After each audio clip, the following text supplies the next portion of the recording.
আজকে আমরা শিখব ডিড এবং হ্যাডের ব্যবহার। এটা একটা বেসিক ইংলিশ গ্রামার যা আপনার অবশ্যই জানা উচিত। এদের ব্যবহার জানলে আপনি সঠিক ইংরেজি বলতে পারবেন আর আপনার কাছে ইংরেজি অনেক সহজ মনে হবে। অনেকেই আছেন যারা ডিড এবং হ্যাডের ব্যবহার সঠিকভাবে করতে পারেন না। আজকে আমি চেষ্টা করব যতটা সহজে আপনাকে শেখানো যায়, যাতে আপনি আর কোনো দিন ডিড এবং হ্যাডের ব্যবহার ভুল না করেন। ডিড ডিড মানে করেছিল। সিম্পল পাস্ট অফ ডু, ডু-এর পাস্ট ফর্ম হলো ডিড। হ্যাড হ্যাড মানে ছিল। Simple past and past participle of have, মানে হ্যাভের পাস্ট পার্টিসিপল এবং সিম্পল পাস্ট ফর্ম হলো হ্যাড। ডিডকে আমরা ব্যবহার করতে পারি I, you, we, they, he, she, it, name. Name মানে যে কোনো নামের সাথে আমরা ডিডকে ব্যবহার করতে পারি। তাছাড়া অ্যাজ এ মেন ভার্ব এবং হেল্পিং ভার্ব হিসাবেও আমরা ডিডকে ব্যবহার করতে পারি। বাক্যে জোর দিতে ডিডকে ব্যবহার করা হয়। প্রশ্ন করতেও ডিডকে ব্যবহার করা হয়। তাছাড়া নেগেটিভ সেন্টেন্স তৈরি করতেও ডিডকে ব্যবহার করা হয়। তাহলে এতভাবে আমরা ডিডকে ব্যবহার করতে পারি, সেই আলোচনায় আমরা পরে আসছি।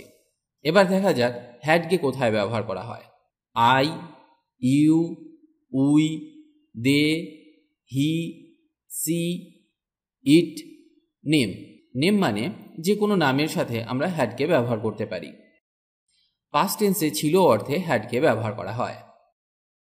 ডিডের মতো হ্যাডকে অ্যাজ এ মেন ভার্ব এবং অ্যাজ এ হেল্পিং ভার্ব হিসাবে বাক্যে ব্যবহার করতে পারি। তাহলে চলুন এবার কিছু উদাহরণের সাহায্যে বিষয়টা পরিষ্কার করা যাক। Did you miss me? Did you miss me?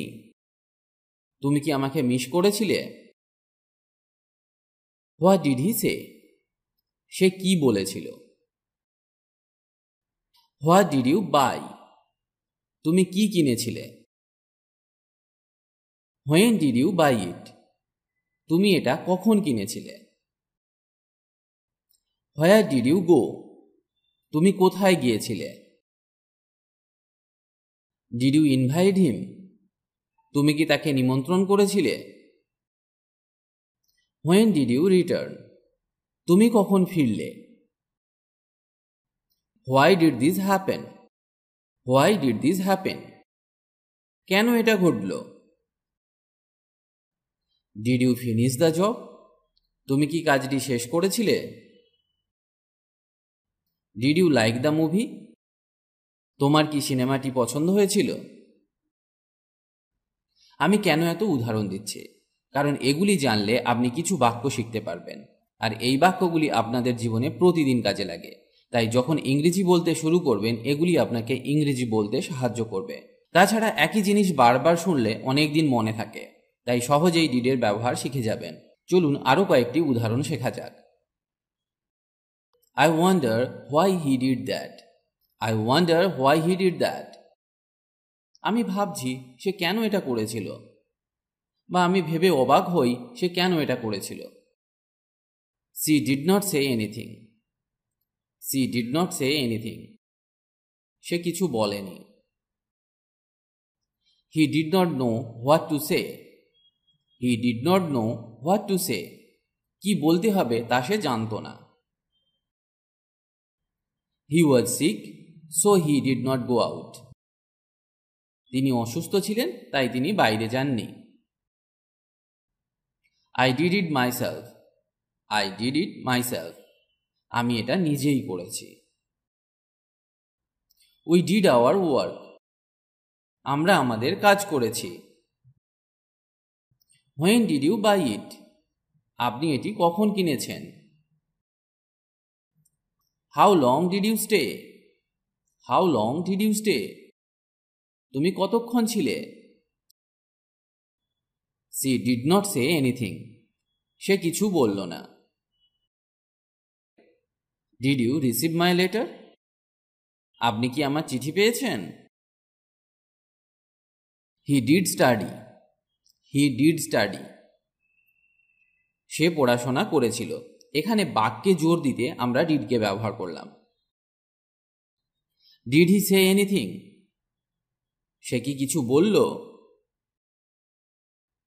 Did you know? তুমি কি জানতে? আমি আগেই বলেছিলাম ডিডকে আমরা ব্যবহার করতে পারি I, you, we, they, he, she, it, name মানে যে কোনো নামের সাথে ডিডকে ব্যবহার করা যায়। তাছাড়া অ্যাজ এ মেইন ভার্ব এবং অ্যাজ এ হেল্পিং ভার্ব আমরা ডিডকে ব্যবহার করেছি। বাক্যে জোর দিতেও ডিডকে ব্যবহার করা হয়। প্রশ্ন করতে বা ইন্টারোগেটিভ সেন্টেন্স তৈরি করতে ডিড ব্যবহার করা হয়। নেগেটিভ সেন্টেন্স তৈরি করতেও ডিডকে ব্যবহার করা হয়। এগুলি আপনাকে সবসময় মনে রাখতে হবে। এবার চলুন শেখা যাক হ্যাডের ব্যবহার। আমি আগেই বলেছিলাম I, you, we, they, he, she, it, name. Name মানে যে কোনো নামের সাথেই আমরা হ্যাডকে ব্যবহার করতে পারি। পাস্ট টেন্সে ছিল অর্থে আমরা হ্যাডকে ব্যবহার করতে পারি। তাছাড়া অ্যাজ এ মেইন ভার্ব এবং অ্যাজ এ হেল্পিং ভার্ব হিসাবেও আমরা হ্যাডকে ব্যবহার করতে পারি। তাহলে চলুন কয়েকটি উদাহরণ শেখা যাক। আই হ্যাড এ কার, আমার একটা গাড়ি ছিল। উই হ্যাড এ কার, আমাদের একটা গাড়ি ছিল। তাহলে এখানে আমরা আই এবং উই এর সাথে হ্যাডকে ব্যবহার করলাম। আমার একটা গাড়ি ছিল আর আমাদের একটা গাড়ি ছিল মানে আগে গাড়ি ছিল কিন্তু এখন সে গাড়িটা নেই। আগে ছিল সেই কথাটা বোঝাতে আমরা বাক্যে হ্যাড ব্যবহার করলাম। I had eaten, I had eaten, আমি খেয়েছিলাম। দে হ্যাড ইটেন, তারা খেয়েছিল। আই হ্যাড বিন ইটিং, আমি খাচ্ছিলাম। I had a good idea, I had a good idea, আমার একটি ভালো ধারণা ছিল বা আমার একটা ভালো বুদ্ধি ছিল এটাও বলতে পারেন। I had to walk home, I had to walk home, আমাকে হেঁটে বাড়ি যেতে হয়েছিল। হি হ্যাড অলরেডি গন, সে আগেই চলে গিয়েছিল। হি হ্যাড ওয়ান ডটার, তার এক মেয়ে ছিল। আগে ছিল অর্থে আমরা এখানে হ্যাডকে ব্যবহার করলাম। He had to stay in bed, তাকে বিছানায় থাকতে হয়েছিল। He had dark brown hair, তার গাঢ় বাদামি চুল ছিল। You had plenty of time, তোমার প্রচুর সময় ছিল। I had a healthy breakfast, আমার একটি হেলদি ব্রেকফাস্ট ছিল। He had a bitter experience, he had a bitter experience, তার একটি তিক্ত অভিজ্ঞতা ছিল। If I had money I could buy it, if I had money I could buy ইট, আমার কাছে টাকা থাকলে আমি এটি কিনতে পারতাম। আজকে আমরা শিখলাম ডিড অ্যান্ড হ্যাডের ব্যবহার। আশা করি আজকের পর আর কোনো দিন ডিড এবং হ্যাডকে ব্যবহার করতে আপনার ভুল হবে না। এগুলি আপনার শেখা উচিত, তবেই আপনি ইংরেজিতে উন্নতি করতে পারবেন। এগুলি বারবার অভ্যাস করুন, তবেই ঠিকমতো এদেরকে ব্যবহার করতে পারবেন। কারণ অভ্যাস না করলে ইংরেজিতে উন্নতি করা সম্ভব নয়। তাই নিয়মিত ইংরেজি বলা অভ্যাস করুন।